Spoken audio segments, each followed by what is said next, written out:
Episode 225. Vanangamudi தமிழ்ச்செல்வனை அரசபுரத்தின் master என்று அறிவித்துவிட்டு அங்கிருந்து அனைவரையும் சுற்றியும் பார்த்தார். அப்போது அங்கிருந்த மக்கள் மற்றும் படை வீரர்கள் நிம்மதி பெருமூச்சு விட்டுவிட்டு சந்தோஷமாக உணர்ந்து கொண்டிருந்தார்கள். அதை பார்த்த வணங்காமுடி மிகவும் சந்தோஷமாக உணர்ந்தார். அப்போது கடைசியாக விஜயன் மற்றும் இளங்கோவனை பார்த்தார். அந்த இருவரும் ஆதனையும் தமிழ்ச்செல்வனையும் முறைத்துக் கொண்டிருப்பதை பார்த்து புரிந்து கொண்டார். அப்போது வணங்காமுடி கண்களை மூடி 2 நிமிடம் நின்றுவிட்டு மீண்டும் கண்களை திறக்கும் போது அவரது கையில் ஒரு சக்தி வாய்ந்த சுத்தியல் வந்தது. அதை பார்த்த அங்கிருந்த மக்கள் மற்றும் விஜயன் அனைவரும் எதற்காக இந்த சுத்தியலை இவர் எடுத்திருக்கிறார் என்று பார்த்துக் கொண்டிருந்தார்கள். வணங்காமுடி அந்த சக்தி வாய்ந்த சுத்தியலை எடுத்து, தமிழ்ச்செல்வன், இந்தாங்க, இந்த சுத்தியலை நீங்க உங்க பாதுகாப்புக்கு வச்சுக்கோங்க. ஏன்னா நல்ல எண்ணம் கொண்டவன் தலைமை பொறுப்புக்கு வந்தா அவனுக்கு நிறைய கெட்ட எண்ணம் கொண்டவங்க கெட்டது செய்யணும்னு சுத்திக்கிட்டு இருப்பாங்க. அதனால இந்த சுத்தியல் சக்தியில என் சக்தி ஆற்றலும் சேர்ந்து இருக்கு. இது எதிரியை அடிக்கிறதுக்கு மட்டும் இல்லாம உங்களுக்கு பாதுகாப்பு கவசமாவும் இருக்கும் என்று கூறினார். அதை பணிவுடன் வாங்கிக் கொண்டார் தமிழ்ச்செல்வன். அதை பார்த்த விஜயன் மற்றும் இளங்கோவனும் முகத்தை சுளித்துக் கொண்டிருந்தார்கள். அப்போது வணங்காமுடி தமிழ்ச்செல்வனை பார்த்து, நீங்க மக்களாட்சியை யாருக்கும் பயப்படாம நடத்துங்க. நம்ம மாஸ்டருக்கு எப்படி நானும் இன்னும் 3 பேரும் பாதுகாப்பு கொடுத்தோமோ அதே மாதிரி நாங்க 4 பேரும் உங்களுக்கு 4 திசையில இருந்து பாதுகாப்பு கொடுப்போம். உங்களை கொல்லணும்னு இல்ல, அடிக்கணும்னு நினைச்சா கூட எங்க 4 பேரை தாண்டி முடிஞ்சா அடிச்சுக்கிட்டோம். ஏன்னா உங்களை தலைமை இடத்துல போட்டதுல இருந்தே இங்க சில வஞ்சகமான ஆட்கள் இருக்கிறதுனாலதான் இத குறிப்பா சொல்றேன் என்று கூறினார். நீங்க துணையா இருக்கும் போது எனக்கு என்னையா பயம் இருக்க போது? நான் கண்டிப்பா யாருக்கும் பயப்படாம நல்ல மக்கள் ஆட்சி நடத்துவேயா என்று கூறினார் தமிழ்ச்செல்வன். அதை கேட்டு விஜயனுக்கும் இளங்கோவனுக்கும் மீண்டும் ஏமாற்றம் தான் மிஞ்சியது. ஏனென்றால் ஆதனை அவர்கள் பகைத்துக் கொண்டதற்கு அடித்து தூக்கி எறியப்பட்டார்கள். அப்படி இருக்கும்போது இவர்கள் தமிழ்ச்செல்வனை கொல்ல வேண்டும் என்று சென்றால் இந்த இருவரையும் வணங்காமுடி கொள்வதற்கு கூட தயங்க மாட்டார். இந்த தலைமை பதவிக்கு தான் தமிழ்ச்செல்வனும் விஜயனும் பல வருடங்களாக போராடி கொண்டிருந்தார்கள்.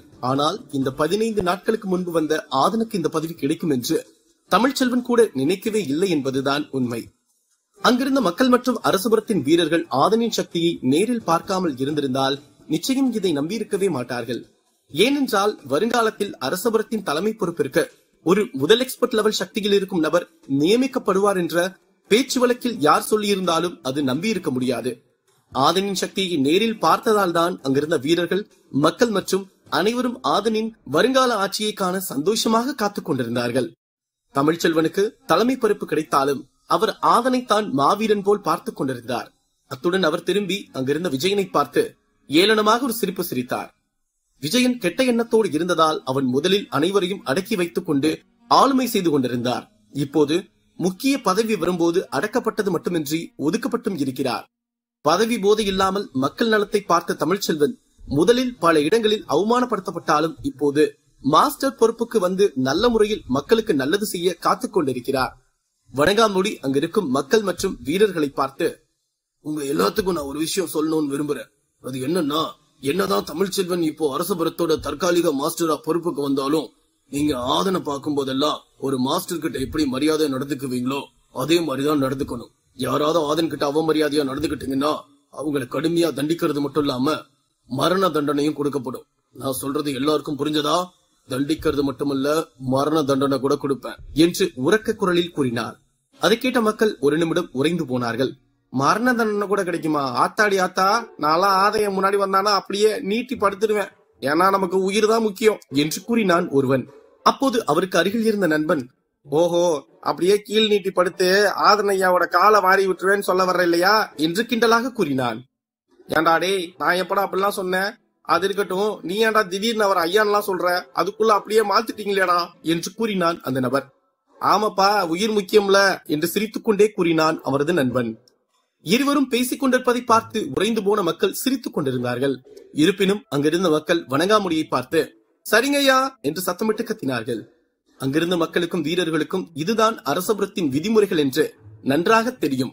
இருப்பினும் வருங்காலத்தில் மாஸ்டர் பொறுப்பிற்கு வரப்போகும் ஆதனுக்கு இப்போதிருந்தே மரியாதை கொடுக்க வேண்டும் என்பது மட்டும்தான் அங்கிருந்த மக்களுக்கும் வீரர்களுக்கும் சற்று யோசனையாக இருந்தது.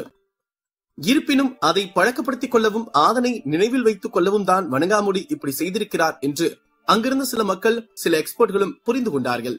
இப்போதிருந்தே ஆதன் மீது அங்கிருந்த மக்கள் மற்றும் எக்ஸ்பர்ட்கள் பார்வை மாற ஆரம்பித்தது. ஆதன் திரும்பி யாரை பார்க்கிறானோ அவர்கள் ஆதனை பார்த்து மரியாதையோடு இரு கைகூப்பி வணங்கி நின்றார்கள். அதன் பிறகு வணங்காமுடி வீரபாகுவை பார்த்து, சரி, நம்ம மாஸ்டர் ஜீவ சமாதி அடைஞ்சிட்டாரு, நம்ம போய் அவருக்கு செய்ய வேண்டிய காரியங்களை செஞ்சுட்டு வந்துடலாம் வாங்க என்று வருத்தத்துடன் கூறினார். அதை கேட்டதும் அங்கிருந்த அனைவரின் முகமும் சோகமாக மாறியது.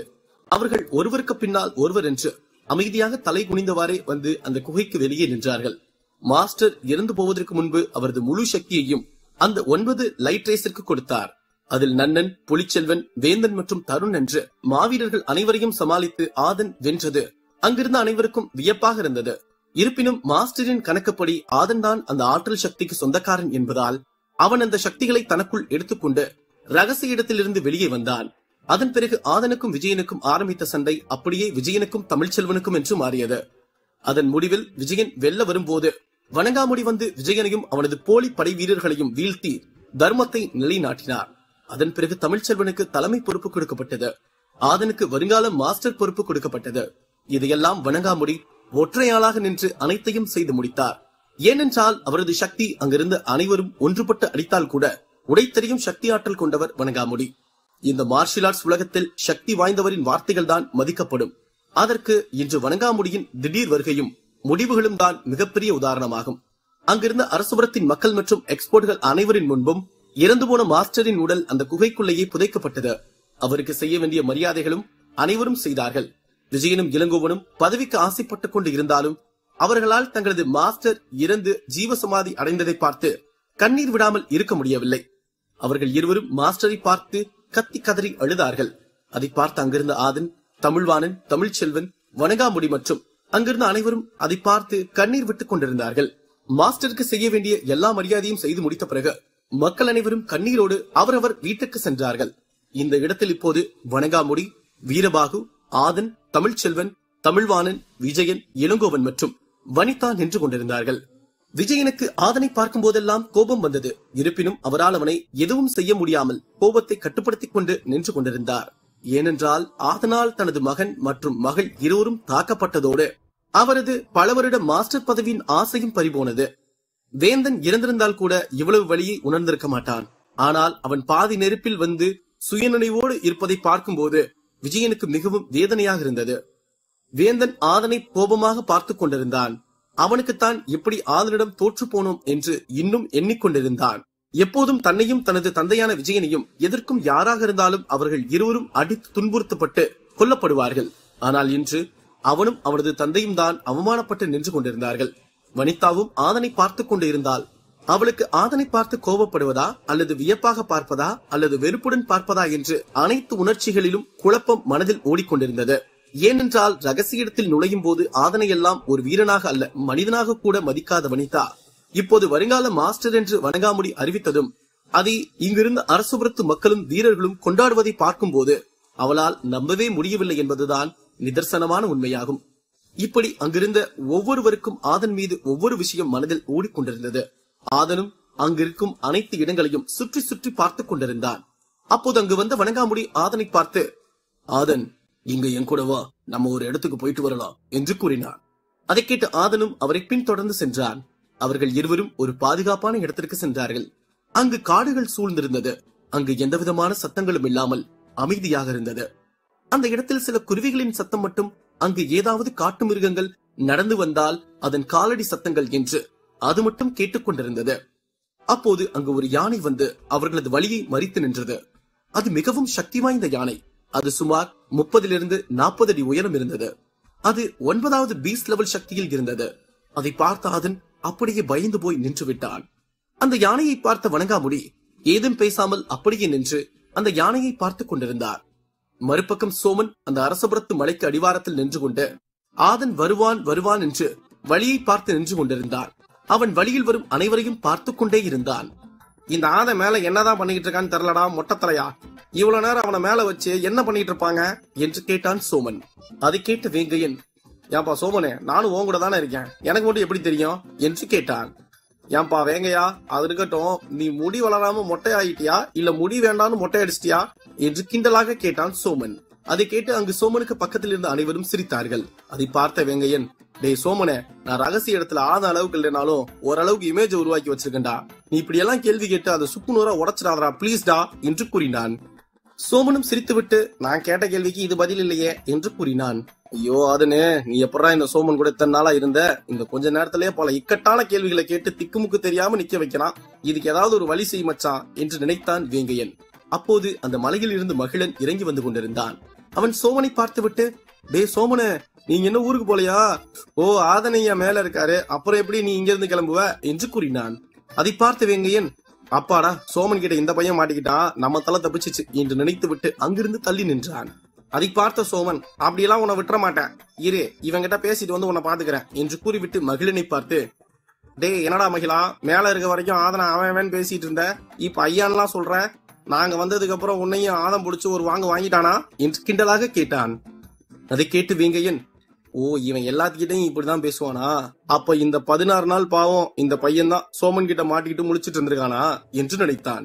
அப்போது மகிழன் சோமனை பார்த்து சிரித்து விட்டு, டே மெதுவா பேசுறா, சரி வா நம்ம தனியா போய் பேசிக்கலாம், கொஞ்ச நேரத்துல உன் கூட பழகினதுக்கு என்ன போட்டு தள்ளிடுவ போல இருக்க என்று கூறினான். அதை கேட்ட சோமன், அடேங்கப்பா, அப்ப ஏதோ பெரிய விஷயம் மலை மேல நடந்திருக்கு, சரி வா அந்த பக்கம் போய் பேசிக்கலாம் என்று கூறிவிட்டு வேங்கையனை பார்த்து, நீயும் வாப்பா, நம்ம ஆதனை பத்தி ஏதோ விஷயம் சொல்றேன்னு சொல்றான், போய் கேட்டுட்டு வந்துடலாம் என்று கூறினான். அதை கேட்ட அங்கிருந்து வந்த அரசபுரத்தின் மக்கள் அனைவரும் சோமனை முறைத்து பார்த்தார்கள். அப்போது மகிழன் அங்கிருந்த மக்களை பார்த்து, இந்த பையன் ஆதன் ஐயாவோட நெருங்கிய நண்பன், அதனாலதான் அப்படி எல்லாம் பேசுறான், நீங்க போங்க நான் பாத்துக்கிறேன் என்று கூறினான். அதை கேட்டதும் தான் அங்கிருந்த அரசபுரத்து மக்கள் அனைவரும் சிறு புன்னகை செய்துவிட்டு அங்கிருந்து சென்றார்கள். அப்போது வேங்கையன் சோமனை பார்த்து, நீ போயிட்டு வாப்பா, நான் வரல, நான் ஆதன் வந்ததுக்கு அப்புறம் பேசி கேட்டுக்கிறேன் என்று கூறினான். சரி நான் போய் என்ன விஷயம் கேட்டு வந்துடுறேன், அது வரைக்கும் யாரையும் தொந்தரவு பண்ணாம சமத்து மொட்டை பையனா இருக்கணும், சரியா என்று கூறினான் சோமன். அதை கேட்டு மகிழன் சிரித்தான்.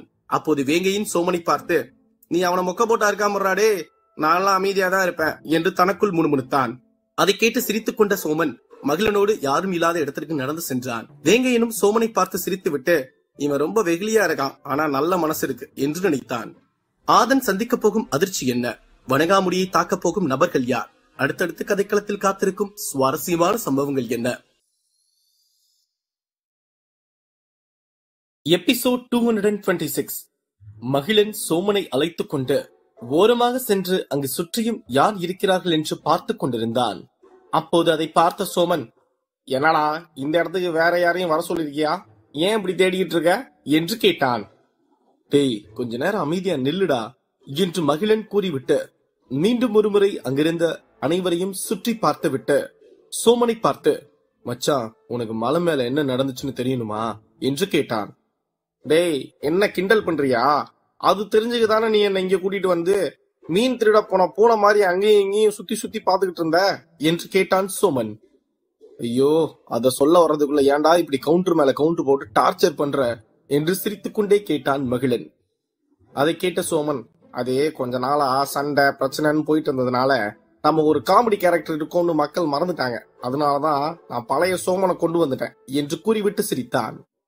சரி வாய மூடு, வாயில இருக்க பல்லெல்லாம் தெரியுது, இப்போ ஆதன் ஐயாவை பத்தி சொல்றேன் கேட்டுக்கோ என்று கூறினான் மகிழன். அதை கேட்டதும் சோமன் மகிழனின் வார்த்தைகளில் கவனத்தை வைத்து நின்று கொண்டிருந்தான். மகிழன் மலைக்கு மேல் நடந்த அனைத்து விஷயங்களையும் சோமனுக்கு தெளிவாக எடுத்துரைத்தான்.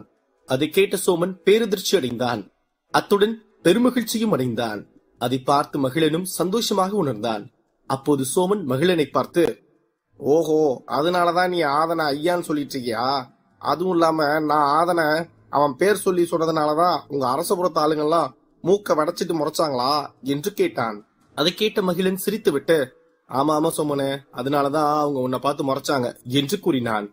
அப்போது சோமன் சிறிது நேரம் யோசித்து விட்டு, ஏண்டா உங்க புது தாடிக்கார ஐயா பேசுறதை கேட்டு விஜயனுக்கு இளங்கோவனுக்கும் கன்னத்துல பலார்னு அற விழுந்த மாதிரி இருந்திருக்குமே, அவனுங்க எதுவும் எதிர்த்து பேசலையா என்று கேட்டான். இல்ல மச்சான், அவங்க திமிரா பேசினதுக்கே அடிச்சு பறக்க விட்டாரு எங்க ஐயா, இதுல இவனுங்க எதிர்த்து பேசியிருந்தா கொன்னே போட்டிருப்பாரு. என்னமோ மச்சான், இப்பவும் சரி வருங்காலத்திலயும் சரி எங்களுக்கு ஒரு நல்ல தலைவன் கிடைச்சிட்டான், அதனால எங்களுக்கு எந்த பயமும் இல்ல, சந்தோஷமான வாழ்க்கையை வாழ போறோம் என்று கூறினான் மகிழன். அதெல்லாம் சந்தோஷம்தான், ஆனா விக்கு வச்ச விஜயனும் இரிட்டேட்டிங் மூஞ்சி இளங்கோவனும் எந்த பிரச்சனையும் பண்ணாம இருந்தா சரி, ஏன்னா இவனுங்க எல்லாம் கிரிமினல் மைண்டுக்காரனுங்க, அதுதான் யோசிக்கிறேன். இப்போ அமைதியா போறானுங்க, இவனுங்க வேற ஏதாவது திட்டம் வச்சிருப்பாங்களோன்னு தோணுது. சரி அதுதான் உங்க கூட வணங்காமுடி ஐயா இருக்கார்ல, அப்புறம் என்ன கவலை, ஜாலியா என்ஜாய் பண்ணுங்க என்று கூறினான் சோமன். ஆமா மச்சான், சரி நம்ம வீட்டுக்கு போலாம் வா என்று கூறினான் மகிழன். வீட்டுக்கா? இல்ல மச்சான், நீ போயிட்டு வா. நான் போய் அந்த மொட்டை தலையனை வச்சு செஞ்சுட்டு இருந்தேன்னா என் நண்பன் வந்துருவான். நாங்க நேரங்காலத்துல எங்க ஊருக்கு போயிருவோம். எங்க ஊரை பார்த்து ரொம்ப நாள் ஆச்சு. இப்பதான் இந்த ஊர்ல எனக்கு ஒரு நண்பர் இருக்கான்ல, அடிக்கடி இந்த ஊருக்கு வருவேன். அப்போ உங்க வீட்டுக்கு இல்ல நம்ம வீட்டுக்கு கண்டிப்பா வருவேன், சரியா என்று முகத்தில் சந்தோஷத்தோடு கூறினான் சோமன். அதை கேட்டதும் சோமனின் உரிமையை பார்த்த மகிழன் மிகவும் சந்தோஷமாக உணர்ந்தான். இருவரும் பேசிக்கொண்டே சென்று சோமனை வேங்கையனிடம் விட்டுவிட்டு மகிழன் அங்கிருந்து அவனது வீட்டுக்கு சென்றான். மறுபக்கம் ஆதனையும் வணங்காமுடியையும் ஒரு பெரிய யானை வழியில் தடுத்து நிறுத்தியது. அதை பார்த்த ஆதன் மிகவும் பயந்தான். அப்போது வணங்காமுடி அந்த யானைக்கு அருகில் சென்றார். அதை பார்த்த ஆதன், ஆஹா, இங்கு இன்னொரு சண்டை நடக்க போகுது, ஐ ஜாலி, அதை நான் மட்டும் தான் பார்க்க போறேன் என்று நினைத்துக் கொண்டிருந்தான். வணங்காமுடி அந்த யானைக்கு அருகில் வந்ததும் அந்த யானை அப்படியே கீழே அமர்ந்து கொண்டது. அப்ப இந்த யானையும் இவரோடது தானா என்று நினைத்தான். அந்த யானையின் தும்பிக்கையை வணங்காமுடி 2 முறை தடவியதும் அந்த யானை மறைந்து அங்கு ஒரு கதவு வந்தது. அதை பார்த்த ஆதன், யானை கதவுக்குள்ள போய் பார்த்திருக்கோம், ஆனா இங்க யானையே கதவை மாறிடுச்சு என்று நினைத்தான். அந்த கதவை பார்த்து ஆதன் ஆச்சரியமாக நின்று கொண்டிருந்தான். அப்போது வணங்காமுடி ஆதனை பார்த்து, வா ஆதன், நம்ம இந்த கதவுக்குள்ளதான் போனோம் என்று கூறினார். இருவரும் அந்த கதவுக்குள் சென்றதும் அந்த கதவு அப்படியே மறைந்து போனது. இருவரும் ஒரு புதிய பூமிக்கு வந்தது போல இருந்தது. ஆதன் அந்த இடத்தை சுற்றி சுற்றி பார்த்தான். அங்கு பசுமை பூத்து குலுங்கியது. அத்துடன் அங்கு பறவைகள், மிருகங்கள் எல்லாம் இருந்தது. ஆனால் ஒரு மனிதன் கூட இல்லை. அதை ஆதன் ஆச்சரியமாக பார்த்து கொண்டிருந்தான். அப்போது வணங்காமுடி ஆதனை பார்த்து, என்ன ஆதன், இப்படி ஆச்சரியமா பாத்துக்கிட்டு இருக்க? என்னடா இங்க எல்லாம் மிருகங்களும் பறவைகளும் இருக்குதே, ஒரு மனுஷங்களை கூட காணுமேன்னு பாக்குறியா என்று கேட்டார். ஆதனும் ஆமென்று தலையசைத்தான். அதை பார்த்து வணங்காமுடி சிரித்து விட்டு, எல்லா பெரியவங்களும் ஒண்ணு சொல்லுவாங்க, உனக்கு தெரியும்னு நினைக்கிறேன். இயற்கை இல்லாம மனிதர்கள் வாழ முடியாது, ஆனா மனிதர்கள் இல்லாம இயற்கை வாழ முடியும்னு கேள்விப்பட்டிருக்கியா? அந்த உலகம்தான் இது. இங்க மனிதர்கள் குறைவா இருப்பாங்க, மிருகங்களும் பறவைகளும் அதிகமா இருக்கும். அதனாலதான் இங்க பசுமையாவும் இருக்கு, நீர்வீழ்ச்சியும் இருக்கு, மலைகளும் இருக்கு, மண் வளமும் இருக்கு. அதை விட முக்கியமா இங்க இருக்க எல்லா மிருகங்களும் பறவைகளும் சந்தோஷமா இருக்குது பாரு. இதுங்கெல்லாம் சந்தோஷமா இருந்தா ஒருத்தருக்கு ஒருத்தர் காயப்படுத்திக்காது, மத்த மனிதர்களையும் வேட்டையாடாது. ஏன்னா புலியில இருந்து புழு வரைக்கும் அதுங்களுக்கு தேவையான உணவு இயற்கை அன்னையே கொடுத்துருவாங்க என்று கூறினார். அதை கேட்டு ஆதனுக்கு அந்த உலகம் மிகவும் பிடித்து போனது. அவன் வணங்காமுடியை பார்த்து, அப்ப நம்ம இனிமே இங்க தங்கிடலாமா என்று கேட்டான். இல்ல ஆதன், இங்க ஒரு சிலரை உனக்கு காட்டணும். அதுக்கப்புறம் நீ இந்த இடத்துல இருந்து வெளியே இருக்க ஊருக்கு போகணும். ஏன்னா நீ இன்னும் நிறைய விஷயம் கத்துக்க வேண்டியது இருக்கு. அதெல்லாம் கத்துக்கிட்டு நீ எப்ப அரசபுரத்தின் அரியாசனத்துக்கு வர்றியோ அன்னைக்கு இந்த பூமிக்கு நீ வந்து எவ்வளவு நாள் வேணாலும் இருந்துட்டு போலாம். ஆனா அப்பவும் நீ அரசபுரத்துலதான் அதிக நாள் இருந்தாகணும் என்று கூறினார் வணங்காமுடி. அதை கேட்ட ஆதன் சரியென்று தலையசைத்தான். அதன் பிறகு இருவரும் அங்கிருந்து மெல்ல மெல்ல நடந்து அந்த ஊருக்குள் சென்றார்கள். அப்போது அந்த இருவரையும் 2 நபர்கள் வந்து வழிமறித்து நின்றார்கள். அந்த இருவரில் ஒருவர் ஆதன் மற்றும் வணங்காமுடியை பார்த்துவிட்டு, நீங்க 2 பேரும் இங்க எதுக்கு வந்தீங்க? உங்களுக்கு இதுக்குள்ள வர்றதுக்கு யார் அனுமதி கொடுத்தாங்க? உங்களை மாதிரி ஆளுங்க இந்த இடத்துக்குள்ள வந்தா இந்த இடத்துக்கே அவமானம். மரியாதையா இங்க இருந்து போயிருங்க, அதான் உங்களுக்கு நல்லது என்று எச்சரித்தார். அதை கேட்ட ஆதன் ஏதும் பேசாமல் வணங்காமுடியை பார்த்தான். அப்போது வணங்காமுடி, என்ன இந்த இடத்துக்குள்ள வரக்கூடாதுன்னு சொல்ல நீங்க யாரா? நான் உங்களதான் இந்த இடத்துக்குள்ள பார்த்ததே இல்ல. நீங்க எப்படி இந்த இடத்துக்குள்ள வந்தீங்க? ஒழுங்கா இங்கிருந்து போயிருங்க, இல்லனா உங்க 2 பேரையும் கொன்னுட்டு போறது கூட நான் தயங்க மாட்டேன், பாத்துக்கோங்க என்று கூறினான். அதை கேட்ட அந்த 2 நபர்களும் சத்தமிட்டு சிரித்துவிட்டு, நீ இந்த பொடி பையனும் எங்களை கொல்ல போறீங்களா? எங்க சக்தி என்னன்னு தெரியாம நீ பேசிட்டு இருக்கேன்னு நினைக்கிறேன். நான் உன்னை கடைசியா எச்சரிக்கிறேன், நீங்க 2 பேரும் பேசாம இங்க இருந்து ஓடி போயிருங்க, அதுதான் உங்களுக்கு நல்லது என்று மற்றொருவன் கூறினான். அடேங்கப்பா, அததான் நானும் சொல்றேன். என் சக்தி என்னன்னு உங்களுக்கு தெரியாம பேசிக்கிட்டு இருக்கீங்க. நீங்க 2 பேரும் இங்க இருந்து ஓடி போங்க, அதுதான் உங்களுக்கு நல்லது, இல்லனா உங்க 2 பேரையும் சாம்பல் ஆக்கிடுவேன் என்று எச்சரித்தார் வணங்காமுடி. 2 பக்கமும் வாக்குவாதம் நடந்து கொண்டே இருந்தது. அதை ஆதனும் மாறி மாறி பார்த்து கொண்டிருந்தான். என்னடா இது, இப்பதான் இங்க யாருக்கும் யாரும் கெட்ட விஷயங்கள் நினைக்க கூட மாட்டாங்கன்னு சொல்லிட்டு இருந்தாரு. இப்ப இந்த 2 பேரும் வந்து கொன்னே விடுவேன்னு மிரட்டிட்டு இருக்காங்க. சரி, என்னதான் நடக்குதுன்னு பாக்கலாம். இப்படிதான் யானை கூட சண்டை வரும்னு நினைச்சேன், அது வரல. அதே மாதிரி இவங்க கூடயும் பயங்கரமா எதிர்பார்த்து பொசுக்குன்னு போயிட போகுது என்று நினைத்தான் ஆதன். அவன் நினைத்த அடுத்த நிமிடம் அந்த இருவரில் ஒருவர் அவரது சக்தியை எடுத்து ஆதனையும் வணங்காமுடியையும் தாக்கினார். அதை பார்த்த வணங்காமுடியும் அவரது சக்தியை வைத்து அந்த தாக்குதலை முதலில் தடுத்து நிறுத்தினார். அதன் பிறகு அந்த சக்தியை தனது சக்தியை கொண்டு முறியடித்தார். அதை பார்த்து அவருக்கு அருகில் இருந்த மற்றொருவர் தனது சக்தியை எடுத்து வணங்காமுடியை தாக்கினார். அந்த சக்தி இதற்கு முன்பு அந்த நபர் பயன்படுத்தியதை விட மிகவும் வேகமாகவும் வலிமையாகவும் வந்தது. அதை பார்த்த வணங்காமுடி தனது சக்தியை வைத்து அந்த சக்தியை தடுத்தார். இருப்பினும் அந்த சக்தி அவரை பின்னோக்கி தள்ளிக்கொண்டே இருந்தது. அதை பார்த்த ஆதன் தனது சக்தியை எடுத்து வணங்காமுடியுடன் சேர்ந்து அந்த சக்தியை தாக்குப்பிடித்து நிறுத்தினார்கள். அதன் பிறகு இருவரின் சக்தியும் எடுத்து அந்த எதிரில் இருந்த இருவரின் மீதும் தாக்கினார்கள். அந்த சக்தியை அந்த இருவரும் தடுத்து நிறுத்திவிட்டு கண்ணிமைக்கும் நேரத்தில் அதை உடைத்தெறிந்தார்கள். அதை பார்த்த ஆதனுக்கும் வணங்காமுடிக்கும் மிகவும் ஆச்சரியமாக இருந்தது. அப்போது வணங்காமுடி ஆதனை பார்த்து, நம்ம இங்க இருந்து போயிடலாம் ஆதன், ஏன்னா இவங்க 2 பேரோட சக்தி ரொம்ப வலிமையானதா இருக்கு என்று கூறினார். இல்லையா, என்ன ஆனாலும் சரி, நம்ம எதிர்த்து சண்டை போட்டு தோத்தாலும் பரவாயில்ல, ஆனா இவங்களுக்கு பயந்துட்டுலாம் போக கூடாது என்று கூறினான் ஆதன். அதை கேட்ட வணங்காமுடி சரியென்று தலையசைத்து விட்டு தனது சக்திகளை எடுத்து அந்த இருவரையும் தாக்கினார். அந்த இருவரும் மீண்டும் வணங்காமுடியின் சக்தியை உடைத்தெறிந்தார்கள். அதை பார்த்த வணங்காமுடியே அதிர்ச்சி அடைந்தார். இருப்பினும் ஆதன் பயமில்லாமல் தனது ஈட்டி சக்திகளை எடுத்து தாக்கிக் கொண்டே இருந்தான். ஆதன் மின்னல் ஈட்டி, புயல் காற்று ஈட்டி மற்றும் தங்க நிறமான டிராகன் ஈட்டி என்று அனைத்தையும் வைத்து சரமாரியாக தாக்கிக் கொண்டே இருந்தான். அந்த ஈட்டியை இருவரும் உடைத்தாலும் ஆதன் மிகவும் சக்தி வாய்ந்த ஒரு நபர்தான் என்று இருவரும் புரிந்து கொண்டார்கள். இந்த 2 பக்கமும் தாக்குதல்களை முறியடிப்பதும் என்று நெடுநேரம் சண்டை நடந்து கொண்டே இருந்தது. அப்போது அங்கிருந்த 2 நபர்களில் ஒருவர் மற்றொருவரை பார்த்து, இந்த 2 பேரும் ரொம்ப சக்தி வாய்ந்த ஆளுங்க தான், இருந்தாலும் அந்த தாடிக்காரன் தான் ரொம்ப சக்தி வாய்ந்தவனா இருக்கான். அப்ப அவனை அடிச்சு பறக்க விட்டுட்டா அதுக்கப்புறம் இந்த பொடி பையனை ஈஸியா அடிச்சிடலாம் என்று கூறினான். அதை கேட்டு அவருக்கு அருகில் இருந்த நபரும் சரியென்று தலையசைத்து விட்டு இருவரின் சக்தி கவசத்தையும் எடுத்து போட்டுவிட்டு இருவரின் சக்தியையும் ஒன்று திரட்டி வணங்காமுடியை நோக்கி தாக்கினார்கள். அந்த சக்தி வேகமாக வந்து வணங்காமுடியை தாக்கியது. அவருக்கு அருகில் இருந்த ஆதன் தனது சக்தியை வைத்து அந்த இருவரையும் தாக்கிக் கொண்டே இருந்தான். அந்த சக்தி வந்து வணங்காமுடியின் மீது பட்டதும் அவர் பறந்து சென்று அங்கிருந்த ஒரு மரத்தில் அடித்து கீழே விழுந்தார். அதை பார்த்த ஆதன் பேரதிர்ச்சி அடைந்தான். இந்த 2 பேரும் சேர்ந்து நம்ம ஐயாவே அடிச்சு பறக்க விட்டாங்களே, ஐயாக்கு என்னாச்சுன்னு தெரியலையே என்று நினைத்தான். வணங்காமுடி கீழே விழுந்து கிடப்பதை பார்த்து அங்கிருந்த 2 நபர்களும் சத்தமிட்டு சிரித்துக் கொண்டிருந்தார்கள். அப்போது ஆதன் அவர்களை தாக்குவதை நிறுத்திவிட்டு வணங்காமுடிக்கு என்னானது என்று பார்ப்பதற்கு சென்றான். அங்கு சென்று ஆதன் பார்க்கும்போது வணங்காமுடி எந்தவிதமான பேச்சு மூச்சும் இல்லாமல் அப்படியே விழுந்து கிடந்தார். அதை பார்த்த ஆதனுக்கு பதட்டம் அதிகமானது. அதைவிட அந்த இருவரின் மீதும் கோபம் அதிகமானது. அந்த இருவரில் ஒருவர் ஆதனை பார்த்து, என்னப்பா தம்பி, நீ எங்க கூட சண்டை போட வர்றியா இல்ல இங்கிருந்து பயந்து ஓடி போக போறியா என்று கிண்டலாக கேட்டார். அதை கேட்டு மற்றொருவன், ஏன்பா பெரிய தலையே விழுந்துருச்சு, இதுக்கு மேல இவன் எங்க நம்ம கூட சண்டை போட வர போறான் சொல்லு, அவனை எப்படியும் உயிரை காப்பாத்திக்க இங்கிருந்து பயந்து ஓடி போவதான் என்று சொல்ல வரும்போது அந்த இருவரையும் நோக்கி 2 மின்னல் ஈட்டிகள் வந்துவிட்டது. அதை பார்த்த அந்த இருவரும் திடீரென்று பதட்டம் ஏற்பட்டு விட்டது. இருப்பினும் அவர்கள் அந்த ஈட்டியிலிருந்து தப்பித்து கீழே விழுந்தார்கள். அந்த இருவருக்கும் கோபம் அதிகமானது. அவர்கள் இருவரும் ஆதனை பார்த்து கோபத்தோடு நின்று கொண்டிருந்தார்கள்.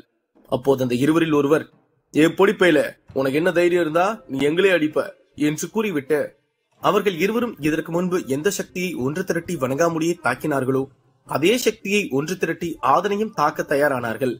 அதை பார்த்த ஆதன் சற்றும் பயப்படவில்லை. அவன் இருப்பினும் அந்த சக்தியை தாக்குப்பிடிக்கும் அளவுக்கு சக்தி அவனிடம் இல்லை என்பது தெரியும். ஆனால் அவன் பின்வாங்குவதாக எந்த ஒரு நோக்கமும் அவனுக்கு இல்லை. ஆதனும் சிவப்பு நிறமான ஈட்டியை எடுத்து நின்றுவிட்டு பின்னால் திரும்பி வணங்காமுடி எழுந்து விட்டாரா என்று பார்த்தான். அவர் அப்போது அந்த சக்தி பட்டு எப்படி கிடந்தாரோ அதே போல்தான் இப்போதும் இருந்தார். அதை பார்த்துவிட்டு, இப்ப இந்த சிவப்பு நிறமான ஈட்டிய அந்த சக்தியை நோக்கி அடிக்கலாம், நமக்கு ஆயுள் இருந்தா உயிரோடு இருக்கலாம், இல்லனா நம்ம ஐயா கூடயே நம்மளும் மரணத்தை சந்திக்கலாம் என்று நினைத்தான். அந்த இருவரும் சக்தியை எடுத்து ஒன்று திரட்டி நின்றார்கள். டே தம்பி, ஒரு நல்லதுக்கு சொல்ற, நீ இந்த இடத்துல இருந்து போயிடு, உன்னை உயிரோட விட்டுறோம், இல்லனா அந்த கிழவ மாதிரியே நீ இறந்துருவ பாத்துக்கோ என்று எச்சரித்தார் அந்த இருவரில் ஒருவர். அதை கேட்ட ஆதன், அவரை கிழவன் சொல்றீங்களே, நீங்க 2 பேரும் வயசு பையனா என்ன, அதுவும் இல்லாம இப்படி சின்ன பையன் நானே தைரியமா நின்னுட்டு இருக்கேன், நீங்க என்னடானா என்கிட்ட பேரம் பேசிட்டு இருக்கீங்க, உங்க சக்தியை காட்டுங்க, நானும் என் சக்தியை காட்டுறேன், பாத்துக்கலாம், மண்டிக்கிட்டு வாழ்றதை விட வால் பிடிச்சு சாகுறது மேல், வாங்க என்று கூறினான். அதை கேட்டு அந்த இருவருக்கும் கோபம் வந்துவிட்டது. அவர்கள் இருவரும் ஒன்று திரட்டி வைத்திருந்த சக்தியை ஆதனை நோக்கி தாக்கினார்கள். ஆதனும் தனது ஈட்டியை அந்த இருவரையும் நோக்கி தாக்கினான். 2 சக்திகளும் எதிரெதிரில் வேகமாக வந்தது. ஆதன் இந்த சண்டையில் வெற்றி காண்பானா? வணங்காமுடிக்கு என்னவானது? அடுத்தடுத்த கதைக்களத்தில் காத்திருக்கும் விறுவிறுப்பான நிகழ்வுகள் என்ன?